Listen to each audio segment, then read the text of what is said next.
Hola a todos, soy Joan Waque y hoy estoy aquí para hablarles de un tema relevante para el análisis del comportamiento de la participación política en los procesos electorales.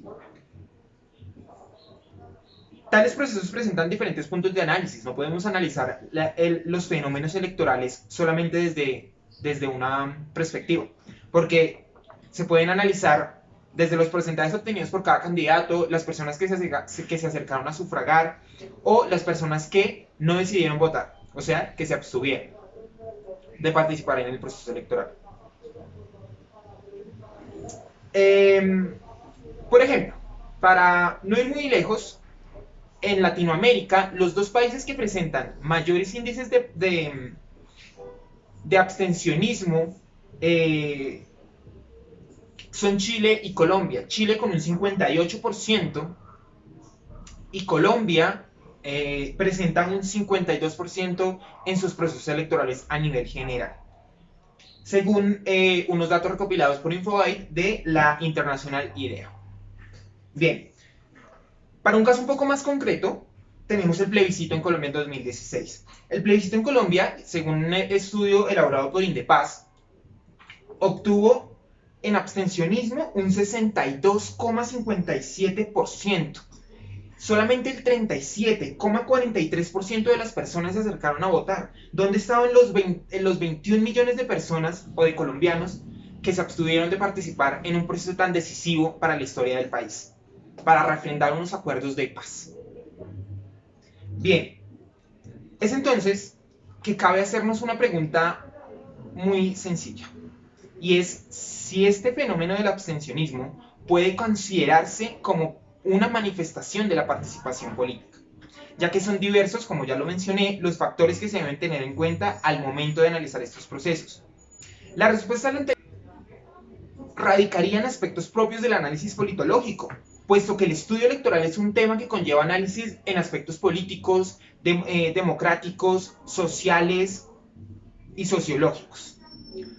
Más aún cuando queremos abordar el fenómeno del abstencionismo en los procesos electorales, tema que preocupa a los politólogos porque esto es un tema que debe abordarse desde distintos puntos de vista para lograr una respuesta mucho más amplia del análisis en cuestión. Bien, si partimos desde el concepto de abstención, entendido este como la renuncia a una acción y por tanto a la no reacción o efecto de esta, tendríamos la respuesta tácitamente a la pregunta, puesto que podríamos traducirla a que la abstención es la anulación de la participación. Pero en términos políticos, hay una cuestión de voluntades, tanto que la respuesta no podríamos tomarla tan a la ligera, porque su interpretación conlleva a otro punto de análisis. Entonces, tendremos que partir de una definición mucho más amplia de la participación política. Según McCloskey, son aquellas actividades voluntarias mediante las cuales los miembros de una sociedad intervienen directamente o indirectamente en la selección de sus gobernantes y, por tanto, en la formulación de las políticas gubernamentales.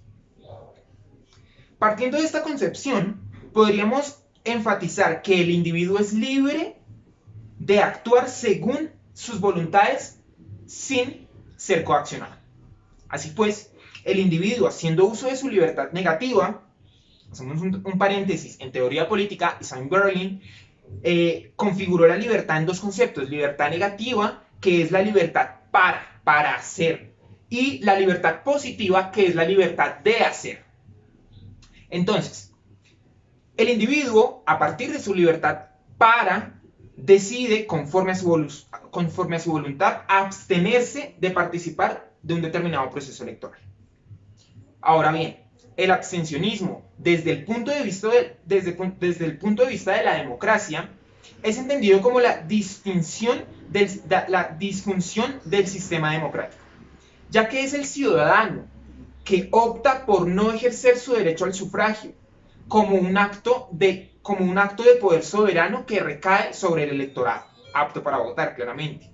Lo anterior es un reto para el concepto de democracia en términos representativos, concepto de democracia ampliamente defendido por el liberalismo clásico.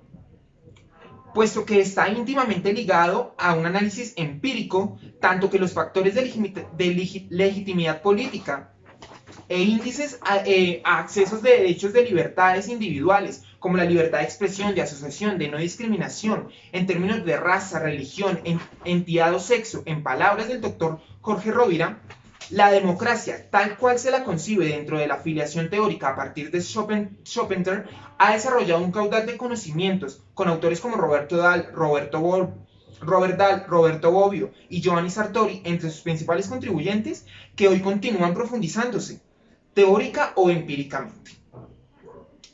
Y en el caso concreto del fenómeno del abstencionismo, que es igualmente un comportamiento electoral en el grado en que el acto de no tomar partido en un proceso electoral constituye en sí una decisión política. ¿Por qué? Porque el acto de abstenerse es solo la negación de la participación electoral, mas no deja de ser una forma no convencional de participación, puesto que el ciudadano, a partir de su libertad negativa, ejerce una acción racional en el margen electoral y decide no hacerlo por factores a partir de que no se siente identificado políticamente con los candidatos. Por tanto, que la acción se puede traducirse en la conducta del mismo esfuerzo, de desinterés o de rechazo. En este punto de la discusión, cabe resaltar que existen diferentes tipos de abstención. No podemos hablar de que la abstención es una sola. Entonces, a partir de esa tipología, de esta cuasi tipología del comportamiento electoral, primero está la abstención técnica o estructural, que es cuando el ciudadano decide no participar de una elección democrática. ¿Por qué? Perdón, no decide. La abstención técnica o estructural está ligada a factores socioeconómicos o aspectos sociodemográficos. ¿Por qué? Porque la complejidad de estos factores, como la dinámica entre centro y periferia, donde el colegio electoral está muy lejos de la vivienda del ciudadano que está apto para votar, o en donde los defectos de la inscripción electoral, todo este tipo de factores influyen en que el ciudadano no pueda ejercer su derecho al voto. Y seguidamente a esta está la abstención política o racional, la que ya anteriormente hemos mencionado, en donde el ciudadano opta por no participar de un certamen legítimamente establecido. ¿Por qué? Porque está en contra del status quo, porque está en contra de que los candidatos que se presentaron no están concorde a sus ideales y no lo logran identificar. Y por ende, la actitud es de rechazo, es de desinterés por este certamen electoral. Y entonces se consolida una expresión consciente de insatisfacción con el sistema político establecido, tal como los movimientos anárquicos, o pasando a ser una lucha, un abstencionismo de lucha o beligerante, tal como lo explica el profesor en Derecho Enrique Alcubilla. La abstención política o racional, actitud consciente de silencio o pasividad individual en el acto electoral, que es la expresión de una determinada voluntad política, de rechazo o de sistema político, o de la convocatoria electoral, en concreto el abstencionismo de rechazo, o bien la no identificación con ninguno de los líderes o los programas políticos en competencia electoral, convirtiéndose la abstención, que podríamos denominar activa, en un acto de desobediencia cívica, o en la concreción de su insatisfacción política, cuando traspasa los límites de la decisión individual, convirtiéndose en un movimiento que promueve la inhibición de la participación o abstención activa, con el objeto de hacer pública la oposición al régimen político o al sistema de partidos. Toma el abstencionismo de lucha o beligerante. Ya en tercer lugar estaría el abstencionismo apático, cuya motivación no tiene un sustento en factores sociológicos, sino que, según G. Bertamy, menciona que es motivado por la pereza, por la ley del mínimo esfuerzo, unida a una falsa convicción de la importancia del voto individual y de la ignorancia de las fuertes consecuencias de la abstención.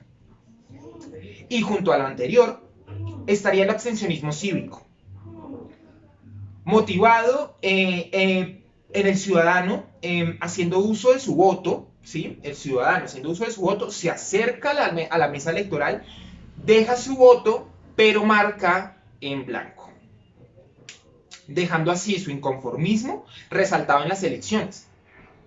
Y también estas dos últimas clases podría explicarse a partir de los términos de abstencionismo, de abstención pasiva y de abstención activa, dejando claro hasta este punto que la abstención es una opción política válida. Y por ende, como lo resalta Ceballos en su análisis desde la sociología del derecho, dice: no obstante, la abstención es una opción política válida. Esta puede manifestarse de manera pasiva o activa, entendiendo por la primera a aquel fenómeno de franco desinterés o apatía por el certamen electoral, que se convoca, y a activa cuando los partidos o grupos proponen o instan a los ciudadanos a manifestar su oposición mediante la abstención frente a la convocatoria en particular, como por ejemplo cuando el referendo para la reelección de Álvaro Uribe, en donde los partidos de oposición instaron a los ciudadanos a no votar dicho referendo. Bien, finalmente podríamos pasar a unos resultados de todo lo anteriormente analizado. Y tras el análisis de lo expuesto, podemos concluir diciendo que los regímenes democráticos admiten la abstención como forma de expresión de una determinada voluntad a la hora de expresar el sufragio. Y por ende, en primer lugar, los regímenes democráticos deben de tratar por todos los medios posibles de frenar el abstencionismo estructural o involuntario. Y este abstencionismo que ya hemos mencionado, cualquiera de sus clases, no puede llegar al punto de recaer en la acción de que para enfrentar este abstencionismo, estos diferentes abstencionismos, en que al individuo se le debe coartar su libertad negativa y imponerle un voto obligatorio. ¿Por qué? Porque la democracia representativa se trata de seducir al votante. Simplemente, desde el punto de vista simple es eso. La democracia representativa es que la persona, el candidato, seduzca a su votante para que vote por él, para que se siente identificado con él. Y, por ende, la obligatoriedad del voto en términos representativos o en términos de la democracia representativa liberal es obsoleto, es incompatible. Y para justificar lo planteado,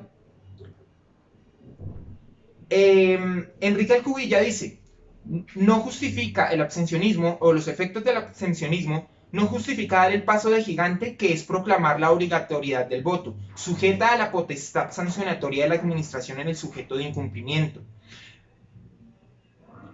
Pues la deliberación y decisión del elector debe ser absolutamente libre de cualquier presión o coacción externa, puesto que el voto obligatorio constituye una coerción incompatible con la libertad de sufragio, tanto más se acompaña de sanciones cuya inoperancia se hace tan poco admisible a aquel. Más bien, para enfrentar estos efectos del abstencionismo, debe enfrentarse seduciendo al votante de que participe de los mecanismos de participación convencional.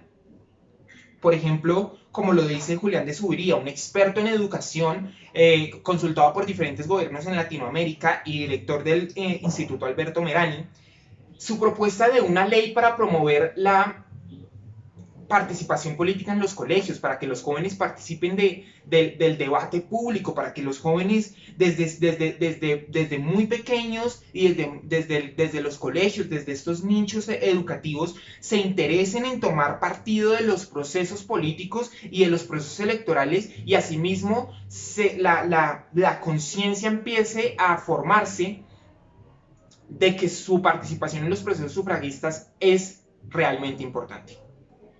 Gracias.